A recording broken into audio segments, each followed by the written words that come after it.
So what's the name of the game? It's dopamine. Pursuit of dopamine. The pursuit of dopamine, or dopamine helps in pursuit, right? Yeah. In wanting and in not just the reward itself, but in pursuit of the reward. Okay. Yeah. And that's what this book, Dopamine Nation by Dr. Anna Lembke, really talks about. And Okay. such a good book, and I recommend it. Actually, I'm going to give it to you when you leave here You're the best. tomorrow. So thank you. Yeah, it's. I already kind of started looking into dopamine prior to hearing about the book, and then was introduced to it, that book specifically, and her through Dr. Andrew Huberman, who you and I watch his podcasts. I think he's a Yeah. legend. And so I picked it up on his recommendation, and then I started watching her on podcasts and her points of view on dopamine, and it definitely added a lot of insight. Okay, cool. So dopamine helps with the pursuit of goal-oriented behavior, I guess, right? So you're like, when you're in pursuit of something you want, your brain is releasing dopamine. Is that? I don't know the whole neurochemical background of it, because that's not my realm. But what she theorizes in the book, and she is a Stanford professor, psychiatrist, and what she puts forward, a lot of other specialists put forward, is that there is dopamine's role in pursuit as opposed to reward itself may be more important. Wow. Yeah. Okay, interesting. And does she? So obviously, this book is dopamine finding balance in the age of indulgence. So I think like nowadays, like we see, I mean, there's so many examples of things in our environment that just trigger dopamine release. Yeah.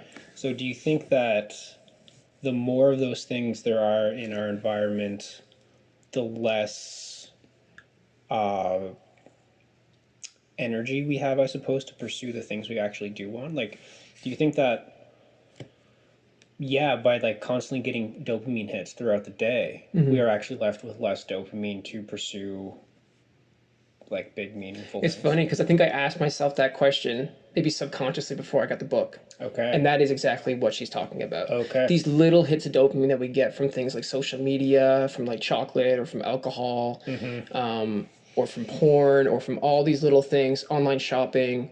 Over time, if you have these short term pleasures, they can lead to long term pain. Okay. Yeah, and she really dives deep into that. And it's really eye opening because for me, I was noticing myself getting almost, it felt like into a state of like the things that once brought me pleasure, like genuine things. So, like, it's going to sound tacky, but like watching a sunrise or like having your first cup of coffee of the day, those types of things. They were lacking the feel good chemicals that I normally would get from them for my whole life. And I was like, is this because I'm flooding myself constantly with other forms of pleasure and almost like cheap pleasures, like social media or like, countless content online? Going back to online a lot, but also substance too. Like it's so accessible for us to be able to get things. Like even if we're lower class on the poverty line, you can still afford things that bring you pleasure. For the most part, I can't speak for everyone, of course, but pleasure's cheap. But it's cheap pleasure is also not long lived. And one of the analogies she uses all the time in the book is the scale and a fulcrum. Okay. So if you have a scale and a fulcrum, and one side is pleasure, one side is pain, considering the fact that the region of your brain that processes pleasure, the reward pathway, the limbic system, it's co-occurring with or co-located, sorry, with the pain pathway. Okay. So these things work in opposite, and they have to balance each other out because homeostasis, the state of being in a state of like your body getting back to its normal functions, like if you're cold, your body wants to warm up, and vice versa. If you're stressed, your body wants to calm down. You have to return to homeostasis. So if you're experiencing pleasure, that's going to tilt this scale. So you have a baseline dopamine, a tonic level dopamine in your brain at all times. That baseline does change, but there is a baseline dopamine. Okay. And then there's a phasic level of dopamine, which is an increased level of dopamine. Okay. So when you do something that's pleasurable or you're seeking reward or you get the reward itself, you're changing that level. Okay. But it doesn't just go from that high back down to the tonic level. You have to have an equal and opposite amount of pain to balance it back out. That's so interesting. Yeah. That's so interesting. Because, okay, so when I hear you say that, I'm imagining, okay, so let's take something like social media, for instance. Yeah. Because that, I mean, that's just such an obvious example of just like, you get a like on an Instagram post or something like that, and it's just an instant hit of dopamine. How quickly after that spike in dopamine will you see like a drop in dopamine levels, and actually it go into, okay, now you're actually in, like, you're experiencing pain. Like, how quickly does that? That's a really good question, and that's what I wondered about, because think about the first time you put a post up and maybe you got a lot of likes on it or a lot of attention on it, compared to if you did that every day of the week. I mean, I'm not an influencer online, so I'm not getting 100, Right. 100 Maybe. likes a post, but at the same time, that does change. So your perception alters it, and how often you Right. receive it. And if you are constantly using, let's just use the analogy of social media again, if you're constantly pursuing that high, all of a sudden it's going to lose value. And you are adding things onto that pleasure side of that scale. To make up for that. To make up for that, you keep throwing things on it, and you keep wanting to go down to that. It's going to have to go back down to that pain state. So the longer you do it, it might be quick. You might go on social media and use it in a healthy way, which arguably there might not be, but maybe there is. There's a healthy way to use it. Yeah. And then your balance back to homeostasis might be simple. You have the up and then you have the down. Or if you're in a serious state and you're constantly you're afraid of that pain side, so as soon as you start to feel the pain, you make another post. You'll notice, maybe I'm curious to see if there's anything out there about how, if you look at the occurrence of one post online, how quickly after is there another post, and what is the duration between the two. So if you don't see a post for a long time from an individual, when they post something out of the blue, is there one right after? Because maybe you are experiencing some sort of come down. Because I think the same goes for anything. Chocolate, cocaine, alcohol, sex. You have it, you come down, you want more. Because you want to avoid, you get that other piece of chocolate. You want to spike your dopamine because you're about to feel pain.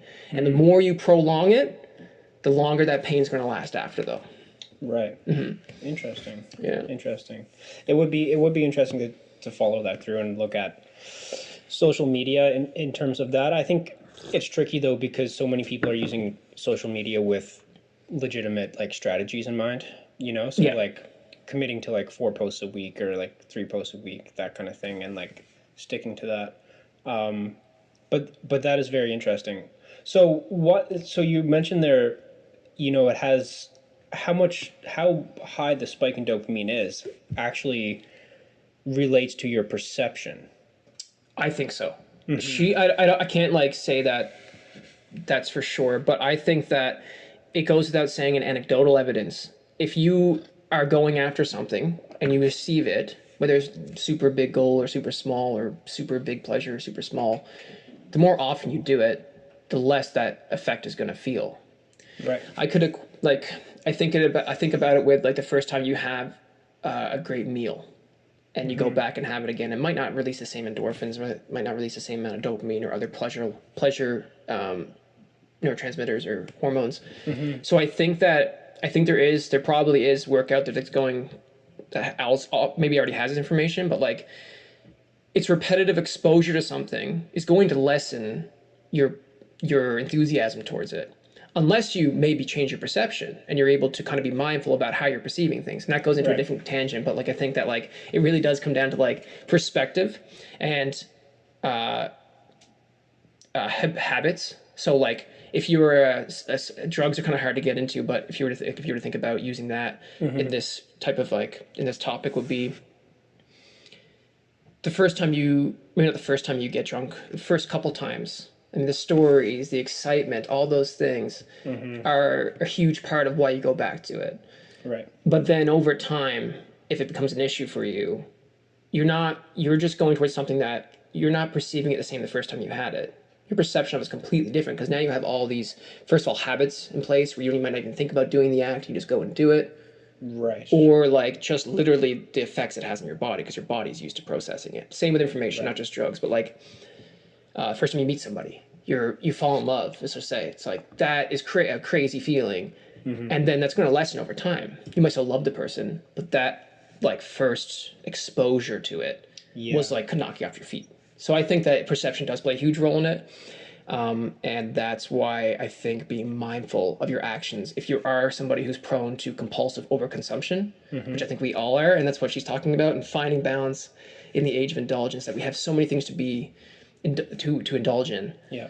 that we have to kind of step back and be like, okay, we know these things bring us pleasure, but over time, will it continue to bring the same pleasure? Right. Interesting. Interesting. Do you think expectation also plays a role in like how much pleasure you receive from a certain event? Totally. Yeah. Yeah, I think so. Yeah. Yeah, because I think like how you frame things. I think it's funny. Like the human brain, it seems to do a few things automatically that are automatic, and we're not often conscious that it's happening, but it is. And I think one of those things is obviously thinking. Like we just think, we have automatic thoughts, and we can't really predict what we're going to think until we're aware that we're thinking what we're thinking. And similarly, one of the things our brain does automatically is seemingly try and predict future events, or at least I don't. And maybe at least this is how I experience. It's almost like your brain predicts a future event and how that event will impact you, how you will feel in that event. Yeah. And so it's funny because I think that initial prediction, however consciously it happens or however conscious the experience is for you, that tends to frame how much pleasure you're going to feel when that event itself actually happens. I couldn't Right? agree more. Right? Like if Yeah. someone tells you, like if you've never had a mac chicken before, and this is a terrible example. Oh, what? A McChicken. Oh. But yeah, if you've never had like a McChicken before, Yeah. and for some reason you make it out, you see, maybe you watch a McDonald's commercial and you make it out in your mind to be holy, like this is going to change your life. Yeah. This McChicken, this thing is Yeah. unbelievable. Yeah. And then you go through the drive-through and you get your McChicken, you sit down, you unwrap it, you smell it, Yeah. you eat it, and it's just kind of whatever. Dude, that's so funny how you say that. Because Yeah. there's actually an example of that in the book. You just almost quoted her anecdotal evidence in the book. That's crazy. Because what it is that, let's just say I'm like, Sam, let's go out tonight. Let's go to this restaurant. It's called such and such. And it's the best food I've ever had in my life. Yep. And you go, okay, cool.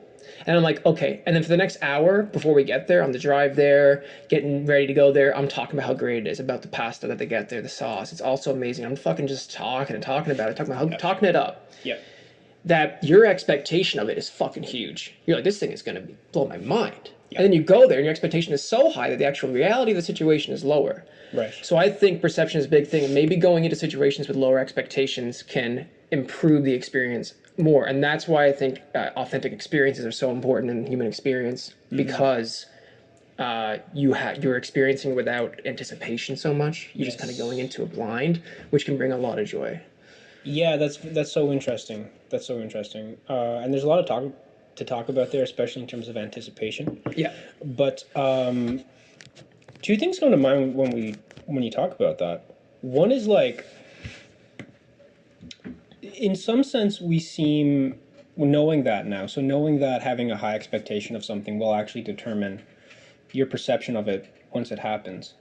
Knowing that, we almost, because our society is so empathetic as well, right? So let's say, for example, I watch a TV show, and I think it changes my life. Like it's I cry at the end, and it's like it's a very powerful experience for me. I want to tell other people about it. It's almost like nowadays I have to kind of consciously rein that in a little bit if I'm going to recommend it to someone. It's like, because I'm aware that I'm influencing their prediction of how that TV show will be viewed by them, right? Yeah. Like if I say, hey man, like you got to watch the third season of True Detective, it literally changed my life, they're going to expect, well, maybe they'll be like, depending on what they think of me, it might change. But if they just adopt that, if they just go into that TV show thinking, hey, this TV show is going to change my life because it changed my friend's life. Yeah.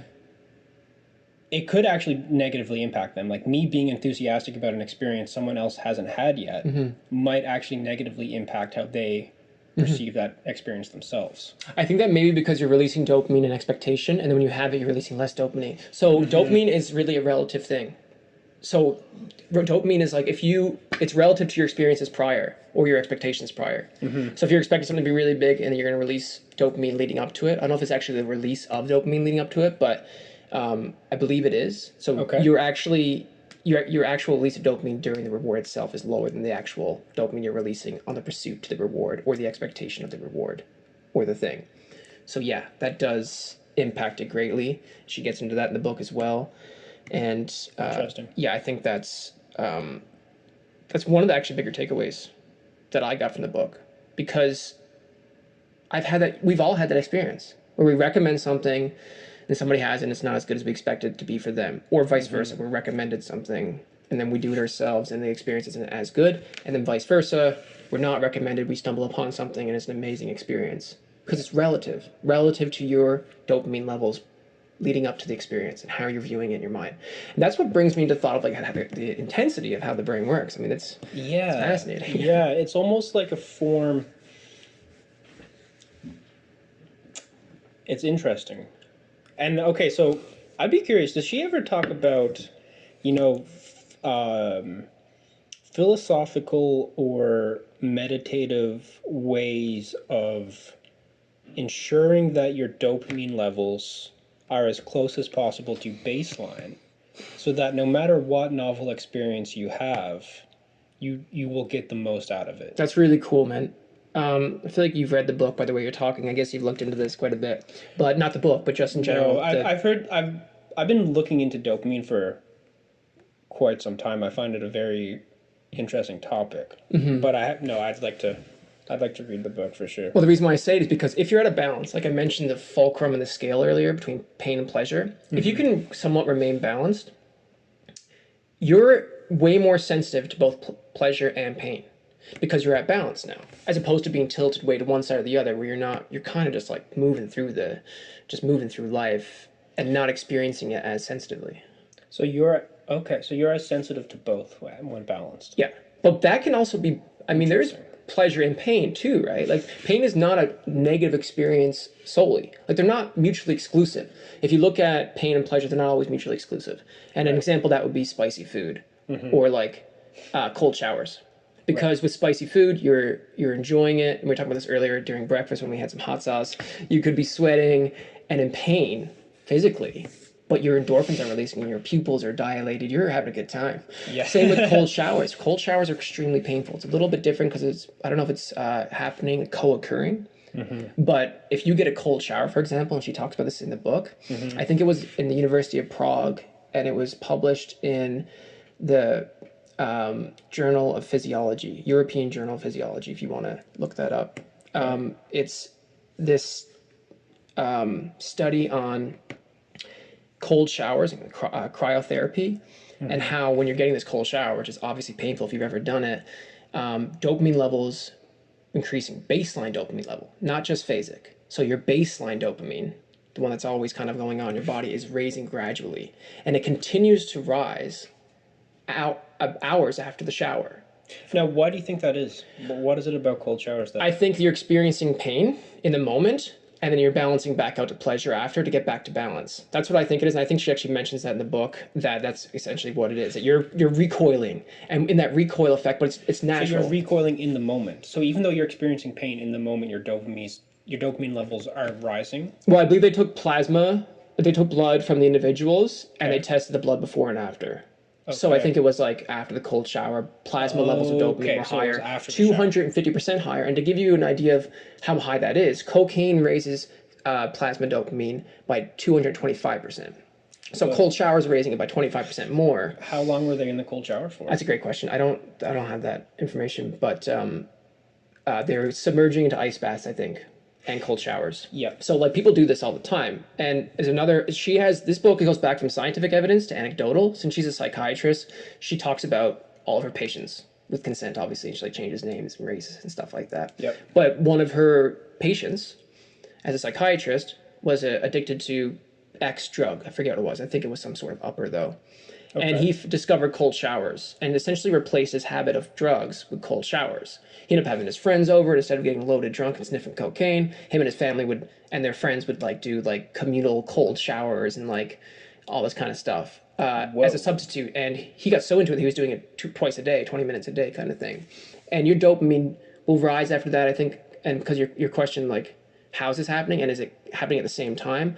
From my experience, I do the James Bond shower. I think it's called the Scottish shower. Okay. I don't know. It's where you have a normal shower, and then the last bit you crank it on cold. You crank it on See how much cold, you can yeah. handle. I typically do it to my face and my chest because I believe the receptors for cold, the most like dense part of your body are in, I think, your forehead, and I believe your chest. That's what I've read.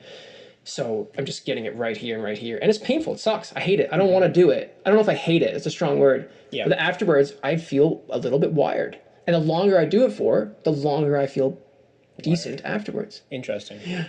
Interesting. Yeah. So yeah, I've tried that a couple times as well, like at the end of a shower to see how long I can go for. Yeah. Kind of thing. Yeah. Yeah, it is a cool thing, and I think cold immersion and stuff like that is something I'm interested in anyway, just for its effects on like your metabolism and burning fat. I think that's very cool. For sure. Like Wim Hof. Yeah. Kinda, yeah. You can kind of hack yourself into burning more fat. Well, he's probably doing it partially. I mean, the psychological effects for him must be huge too. Like, I know he experienced a lot of pain in his life, Wim Hof. Like, he Okay. lost his I don't wife know and the his story. kids, I think, or his wife, something like that.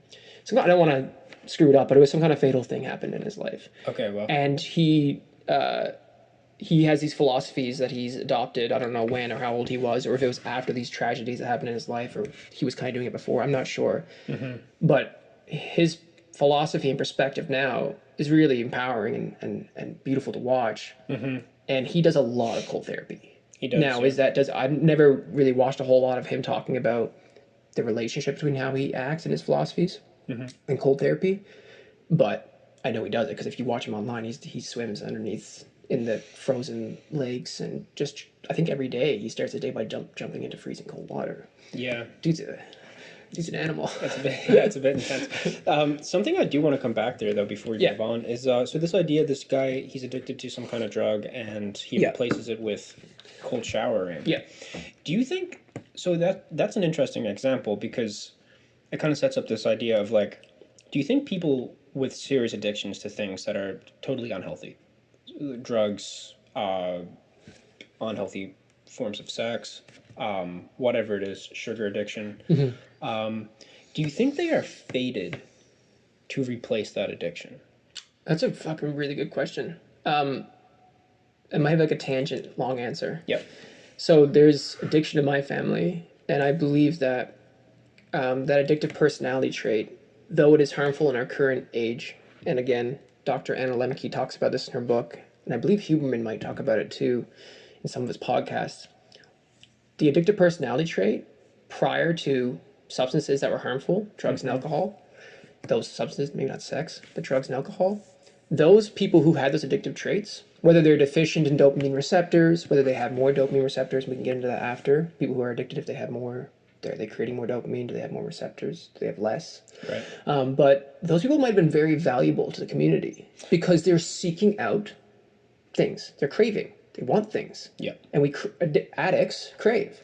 Yes. And with modern ways of fixing that craving, these air quotes, because it's like you're not really fixing the craving. You're creating a monster in a lot of ways. Yes. For me, the way that I stop some of my addictive, I can only speak for myself, is that the way I stop some of my addictive traits is by filling it with other things. Is that healthy? I think it's healthier, possibly, but I don't know if it's completely, depending on what you're replacing it with. So I replace drinking, smoking pot, smoking cigarettes with running and exercising, eating healthy. My mind has to be on something else. Is that because I'm craving pleasure? I don't think so. I actually don't know if it's because I'm craving pain. So, yeah, for people with addiction, do they replace their addiction with something else? Some other habit, right? Yeah. That's the question. So I think that from my experiences, what I see from people who are addicted and who get clean, yes. Don't know if that's that runs true for everyone. There's this unhealthy, though, addiction to healthy behaviors that people can adopt too, and this is called orthorexia. Okay. So I was told I was it once, but I don't think it's true because I go back and forth from healthy to unhealthy. in a constant pursuit of balance. I orthorexia would be an unhealthy addiction to healthy behaviors. You've met these people before. Got to get my steps in. Got to eat this. Got to stressing over being healthy. Now, is that healthy? That's debatable. Probably not. Interesting. But is it healthier than sniffing cocaine? Maybe even we're seeing this with COVID right now.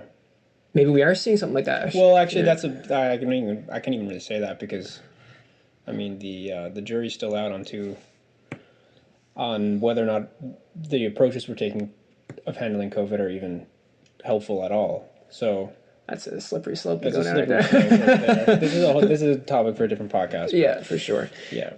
So yeah, I think that replacing one addiction with another. But what comes of that? So let's say you do. Let's say you do replace one addiction with another, like an unhealthy addiction, like cocaine or meth, or like drinking or sex, like unhealthy use of sex. Yeah.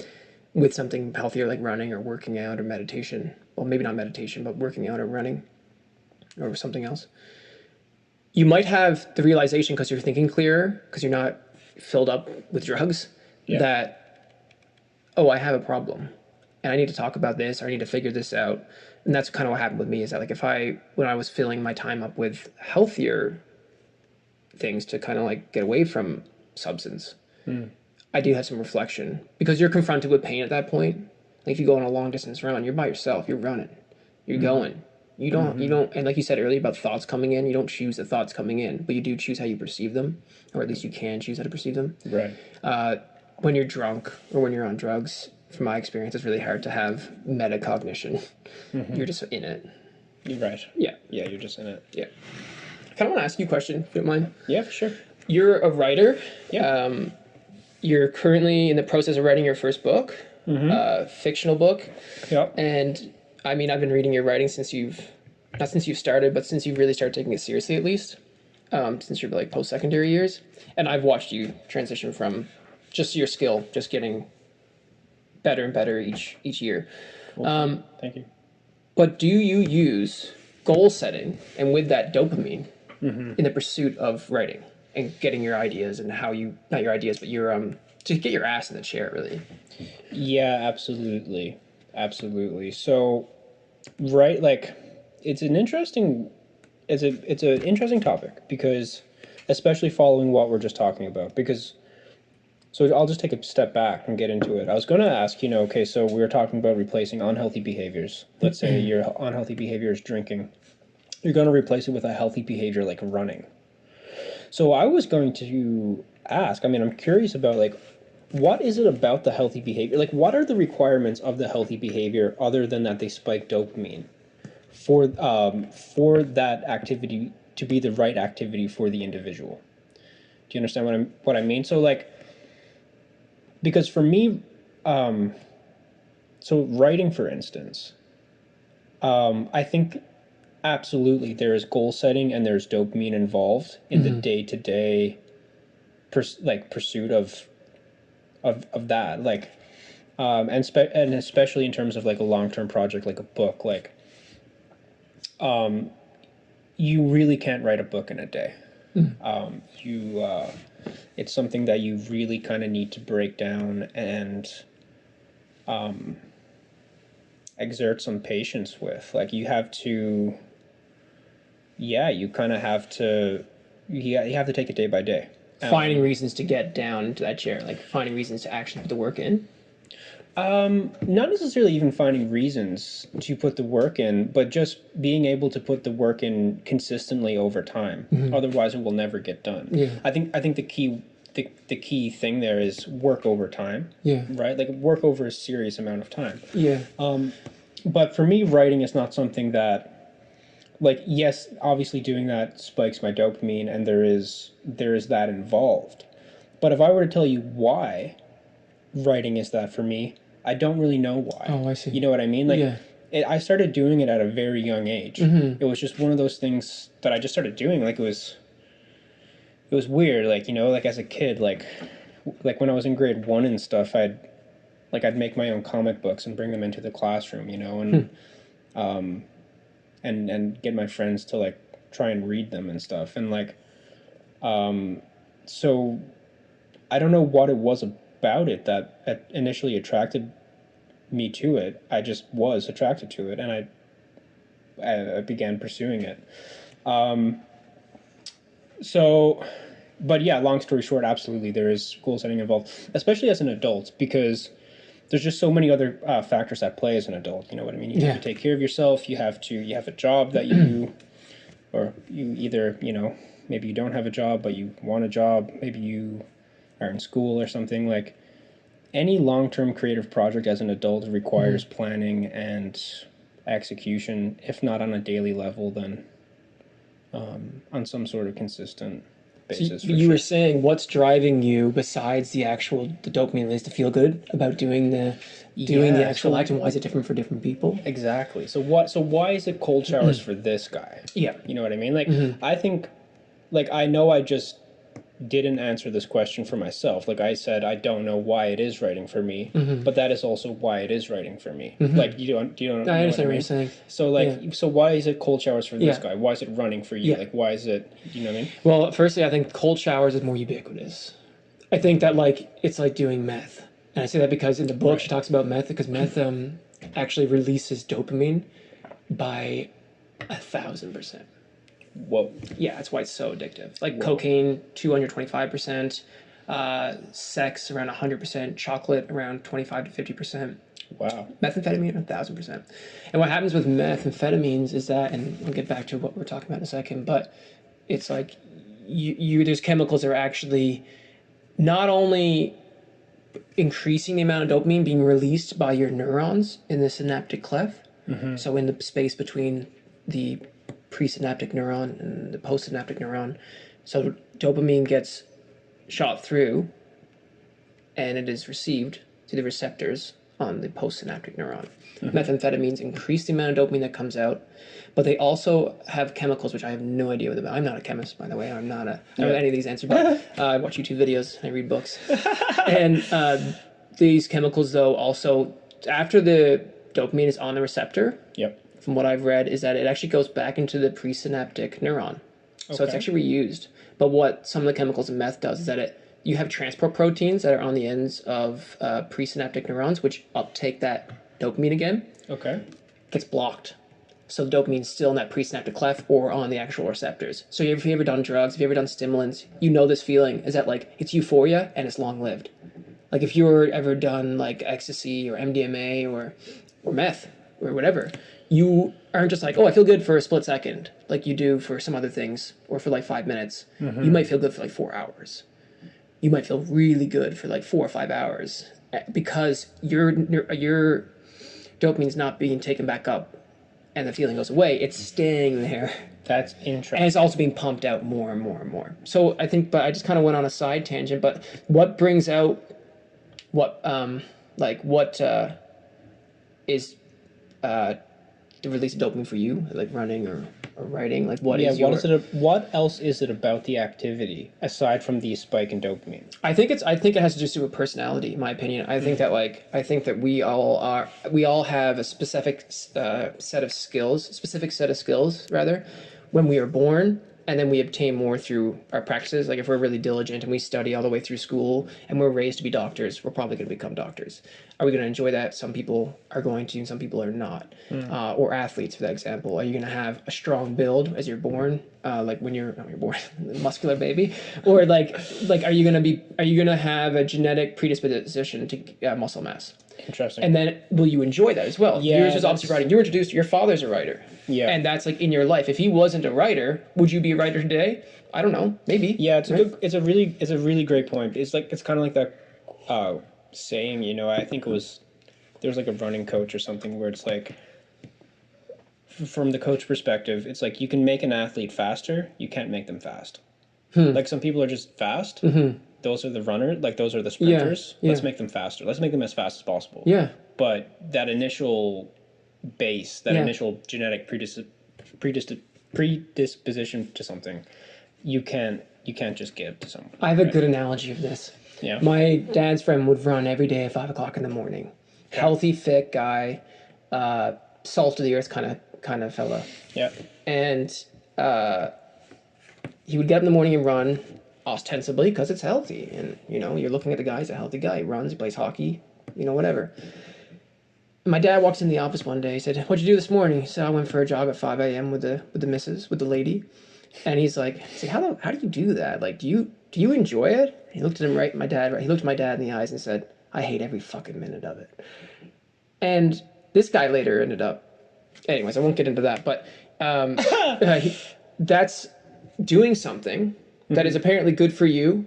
Maybe you like it, maybe you're good at it, maybe you're not enjoying it at all. Maybe when you go to sit down and write for 8 hours of the day, you're not enjoying it. You're anxious, you're not saying this is you, but like that's might be your pursuit. And then you might actually make a really good book out of it. And that might bring you a lot of joy and encourage you to get back and go through that pain again. Like I imagine when you sit down to write, I'm sure you get a lot of joy out of it. But I imagine there's some intense frustration at times. I imagine there's a mix of emotions. Like if you're stuck on a character development or if your perception is going to be Right. It's not just one solid thing. And that's why I think with dopamine is important, that we're complex beings. Our emotions are complex. Yeah. So we trend like I love studying nutrition. I love cooking food. Do I love it every time I do it? No.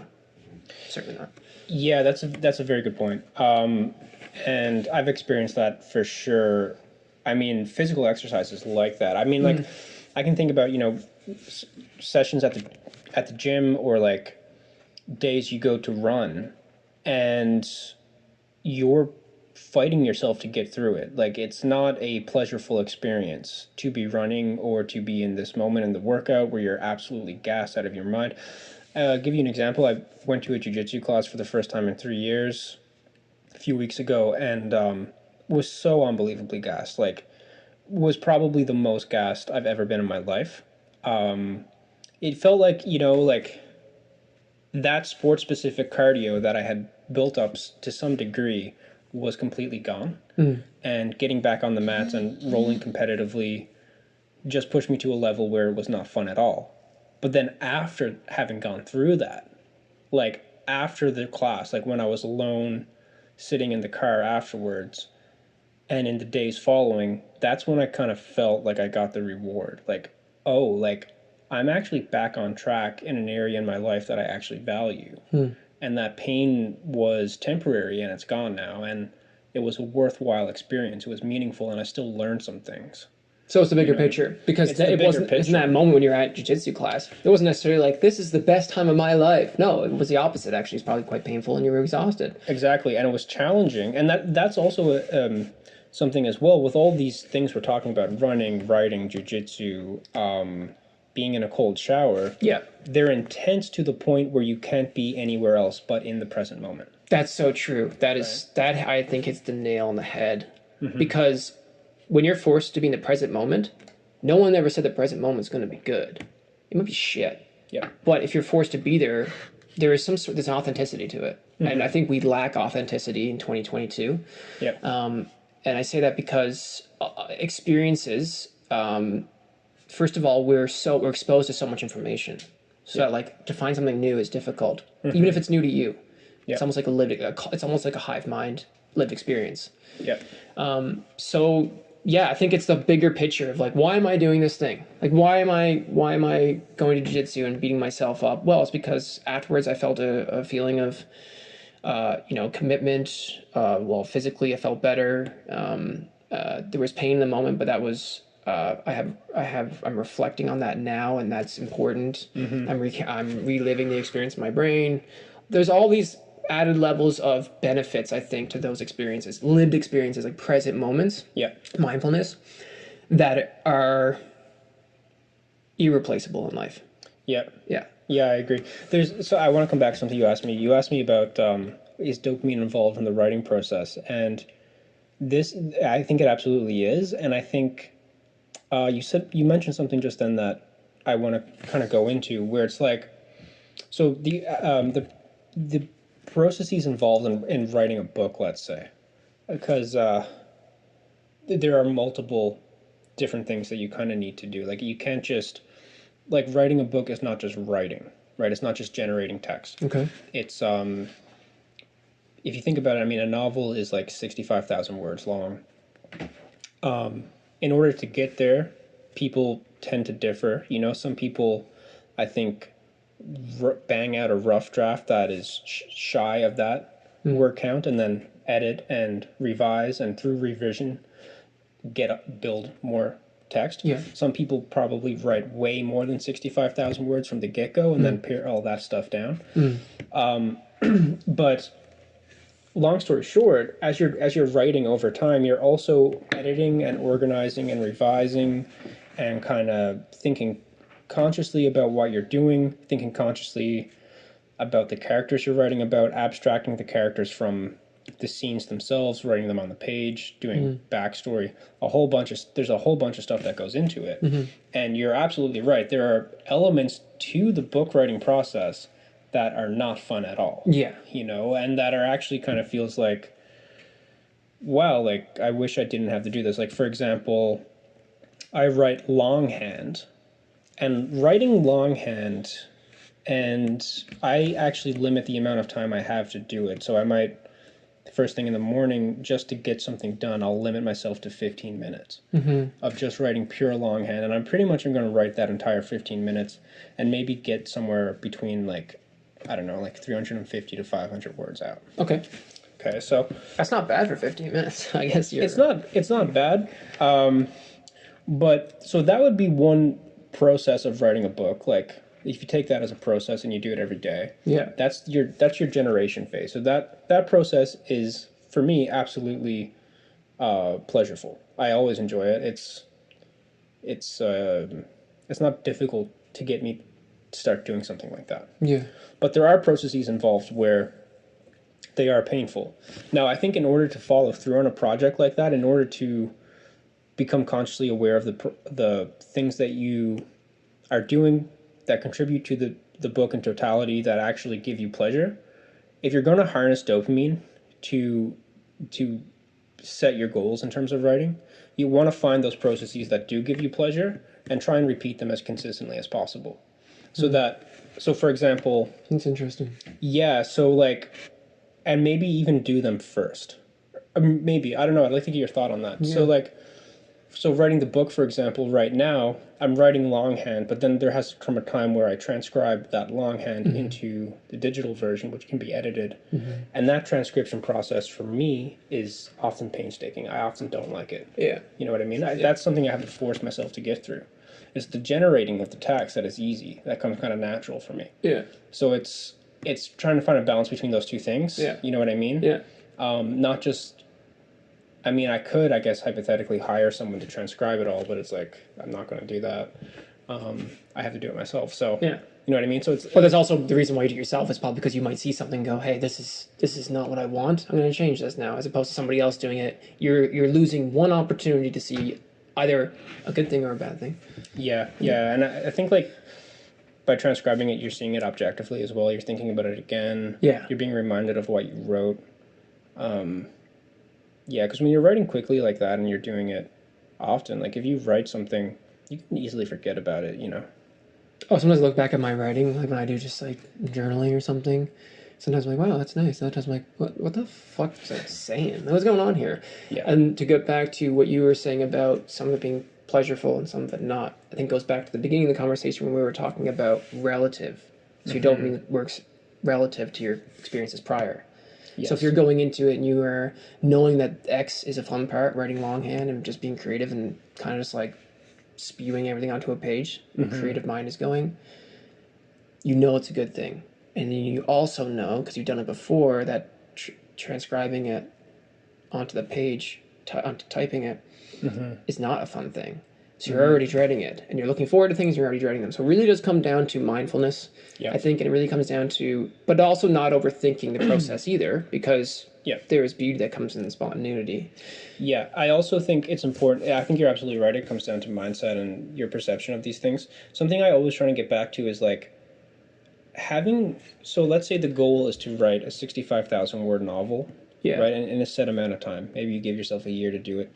You want to find like 3 to 5 processes that you can do more or less daily that are going to contribute to the completion of that larger goal. So structure for the goal. Yeah. Exactly. And then, but by committing to those processes, you're telling yourself that those are the things you have to do to get closer to the goal anyway. Yeah. So even though I don't like the experience of transcribing something, I know that in the long run, if I just get through it, it's helping me get closer to that larger goal. 100%.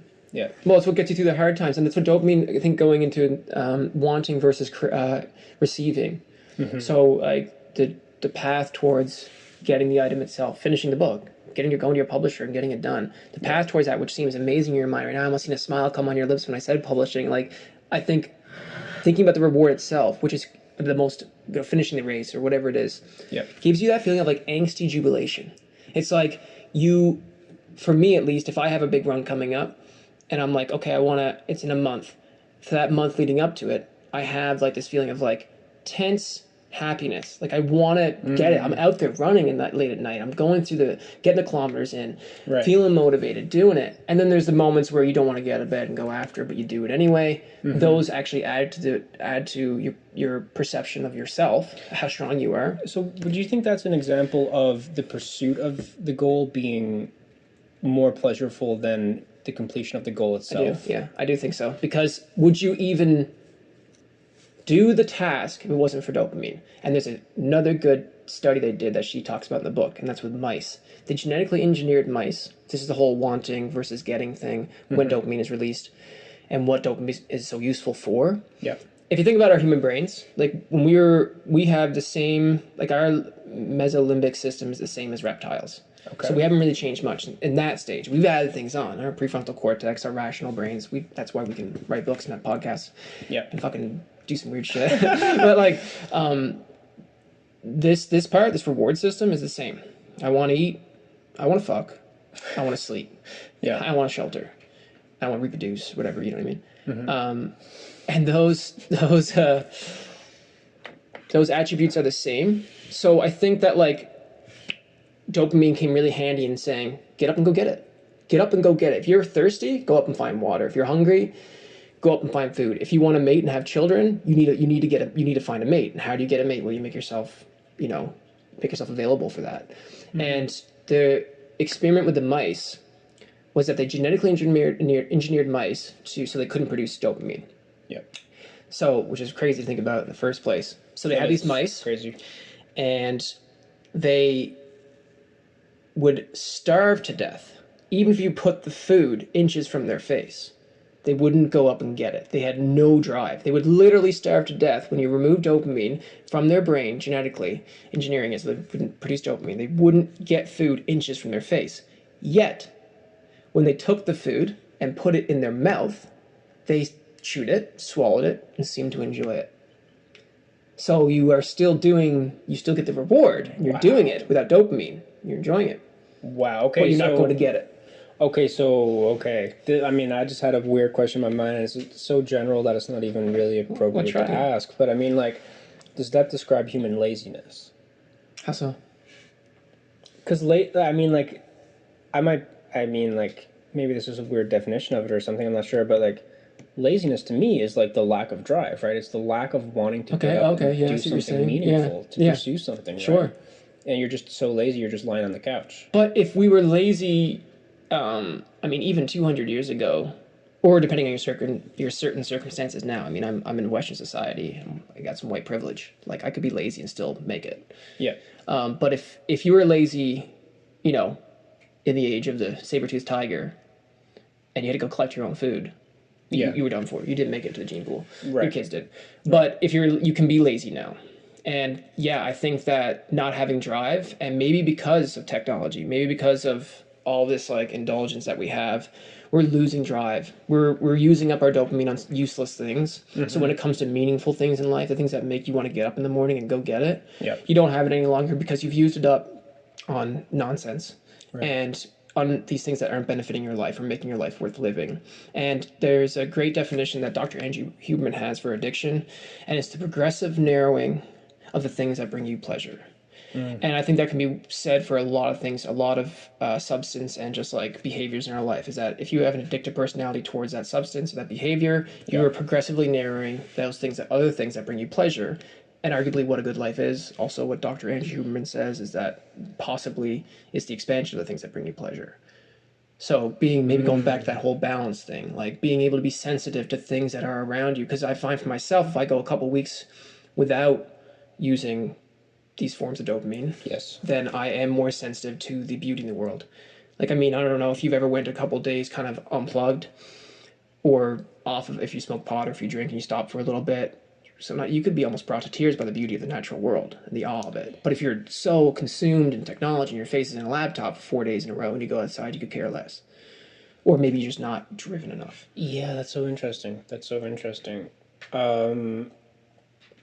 Yeah, it's kind of that's a powerful definition of addiction, man. Because it's like the progressive narrowing of the things that give you pleasure. It's almost like, it's almost like losing the ability to see certain colors.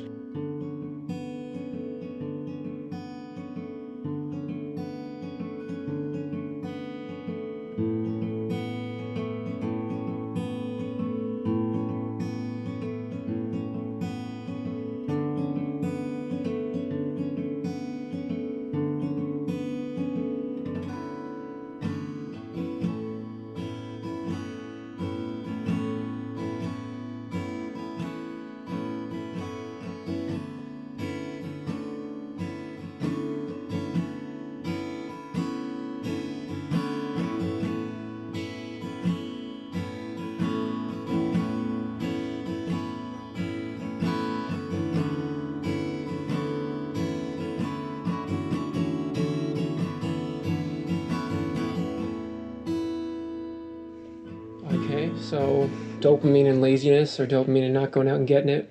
One thing of that would be the relative dopamine too. So like, if you were to do, let's just say if you compared it to a drug. So if you did like meth or coke, Yeah. the reason why other things aren't bringing you pleasure anymore, like the addiction kind of narrowing the things that bring you pleasure, would be that it's relative. So the amount of dopamine you're releasing on meth or coke or even other experiences like skydiving or whatever you're into, relative to like normal dopamine release, it's going to be like nothing. So other things aren't going to bring you as much joy. Yeah, that's interesting, and it's kind of one of the dangers of.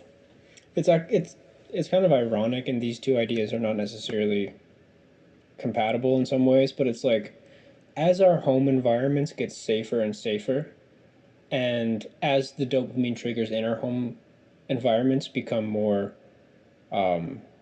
present, and there's more variety in them. Yeah. It's almost like the idea of the really safe home environment. You got Netflix on the TV. Yeah. You got a smartphone right next to you that's giving you updates every 2 seconds. Yeah. You got sugar and salt in the cupboards. You got alcohol in the fridge. Yeah. Maybe even you have some legalized marijuana.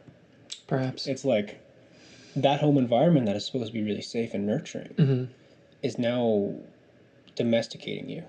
100%. It's now getting you to the point where you can spike your dopamine on the couch with a hands in the chocolate and another hand on a bottle of beer and another, checking your smartphone every so often. There's no reason to go outside. And Is that leading towards Nietzsche's "Thus spoke Zarathustra's The Lost Man"?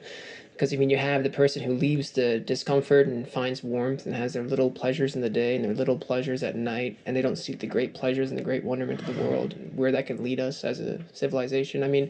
That's kind of why these books intrigue me so much, because I wonder what it means not only for now with these, the indulgence that we have, but 10 years from now, 5 years from now, 2 years from now. Look already where we are. Families are splitting apart. People are becoming less driven. It seems like in general. Obviously there's amazing things still being done. I don't want to be misanthropic or like all doom and gloom. But yeah, no, I don't think it's healthy to have all these things and always have comfort. If you always have comfort, you don't understand what true pain can be like, and also you don't have that that relative mindset. And I think you're less. There's certainly so much that I need to learn about it and how I can grow as an individual, because I fall into the traps constantly of indulgence. right. So dopamine and food. So you're a chef and you're also into nutrition, like you're studying holistic nutrition. You are planning on integrating those two things and stepping out into the world as an entrepreneur within the next few years, right? Yeah. So what's your take on dopamine and food?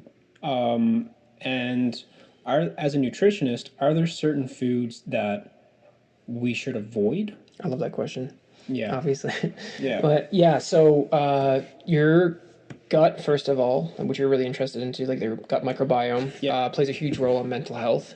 And dopamine, serotonin, gamma aminobutyric acid, all these things are what's going on in the gut does affect them. I mean, precursors to these neurotransmitters and hormones, whatever's going on that's creating your perspective and your emotions, has a lot to do with the gut. The science is still kind of shaky in there, but they do know that there's a big relationship between. That's why it's called the second brain. Your intestinal tract is called the second brain, and there's this thing called the vagus nerve, which goes from your brain to your gut, and they actually communicate back and forth, not just one way. Interesting. So yeah, I think there's a huge relationship between food and dopamine because, well, first of all, dopamine. One of the precursors to dopamine is tyrosine, which is an amino acid, which is made from phenylalanine, which is an essential amino acid. So tyrosine our body makes. Phenylalanine our bodies takes in, usually from animal products like meat or dairy products. You can also get it from like oats in lesser amounts, and like wheat germ. You can get phenylalanine. Can you get it from sesame seeds? I would imagine there's probably small amounts. It's in a lot of food. Like it is present, but I know for sure it's high in meats, dairy products. Okay. And it's also in wheat germ and oats, like I said. Okay. But that gets made into tyrosine. Tyrosine then gets made is a precursor to dopamine. Okay. So that can be helpful to get those things in your diet. Maybe I don't know if that's like scientifically proven, but it is a precursor, so that's good to know. Also, L-dopa is a precursor to dopamine. Okay. It's also tyrosine is also a precursor to adrenaline and norepinephrine, and also dopamine is a precursor to adrenaline and norepinephrine, I believe, as well. So it's all kind of tied in play, right? Like I mentioned earlier, that angsty jubilation you have when you have something coming up that's big, you might be releasing some adrenaline. You know, you feel a little bit like let's go get it. Yeah. And dopamine might actually have something to do with releasing that. Okay. I don't know a whole lot about that, but I find it interesting. That's fascinating. Yeah, and L-dopa, which is a precursor to dopamine as well, is actually found in fermented foods. Okay. Sauerkraut, kefir, kvass, yogurt. Interesting. Just hypothetical scenario, you're a holistic nutritionist. Let's say there's an example of someone comes to you, they're addicted to something. Maybe they're addicted to pornography. And they're coming to you as a holistic nutritionist. Yeah. Would you take that into consideration? Like, okay, let's say everything you know now about dopamine, replacing the bad habit with the good habit, the progressive, I guess, the expansion of the things in the world that are going to give you pleasure. Knowing that when they replace that bad habit with the good habit, it may be the case that daily life just becomes more pleasurable for them. Yeah. Would you prescribe them foods that are going to increase those dopamine precursors? It's a really good question. Yeah, like I'm not a therapist, but I think if there was somebody addicted to sex, they're lacking something in their life and they're filling it with that high dopamine rush. So I think that like if you had something more to focus on, like making a home cooked meal, like making sauerkraut, watching it develop. I mean, you saw the sauerkraut at my fridge; it was just like bubbling away today. Well, before it was in the fridge. You have a pet project. You also realize the connection between things in your environment and your own body, and how your body is. What it's capable of doing really depends on what you put into it and how you think and all these different combining factors. I think food is a key one. So when you start to realize that relationship better, for me, I feel like it helps me get away from bad habits. Like if it was sex or porn addiction, then you'd have to be like, okay, why am I wanking it all day? Maybe it's because I'm lacking other things that are more meaningful in life. You know what I mean? Like it's because.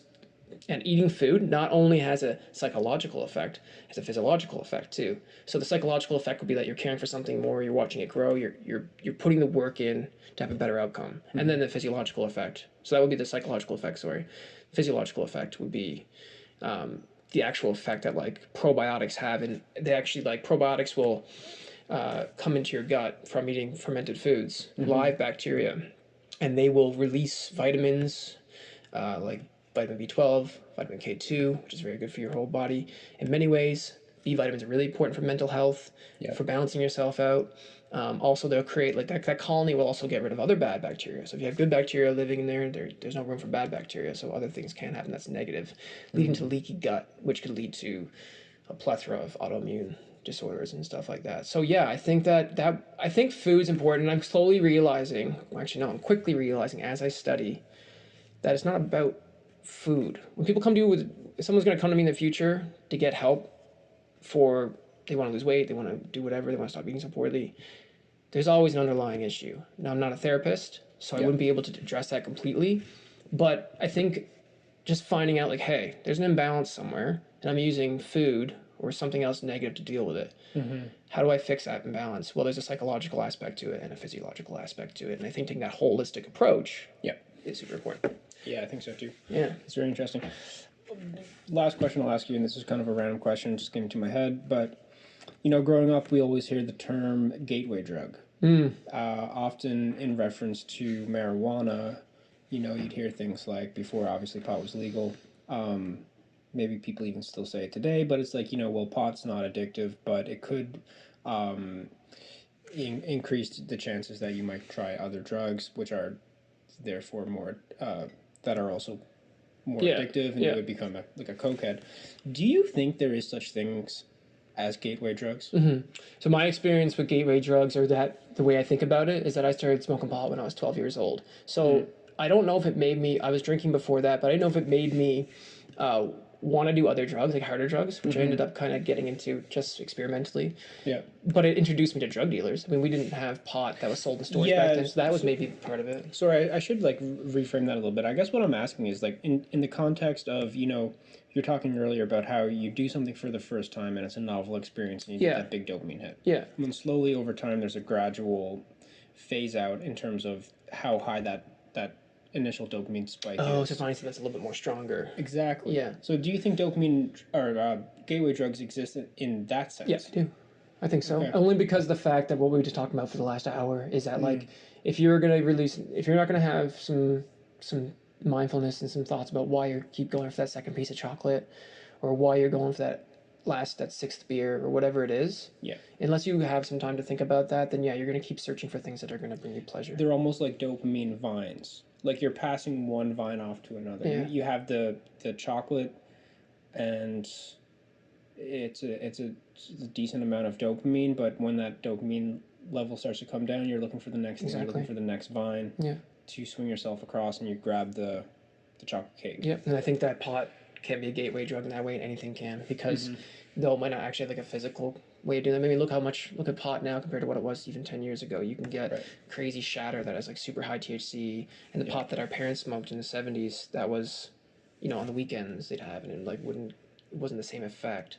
So I think we're constantly searching for things that get us feeling better and feeling better. We're a nation that's seeking pleasure, but in return we're getting pain. And I think that's the story, is that we're seeking things to feel good, but in reality those short-term pleasures are leading to long-term pain. And I think on a global scale, that spells bad news. So we had to kind of have, and I don't think everyone's doing this. I'm not trying to, wave the flag, and people are aware of this, but I think it's important to talk about it and remind ourselves that we can't just keep chasing pleasure. We have to recognize that to live, like, pain is inevitable. Yeah. Suffering's optional, but pain is inevitable. You have to kind of know that and just accept it. Yeah, instead of always trying to feel good.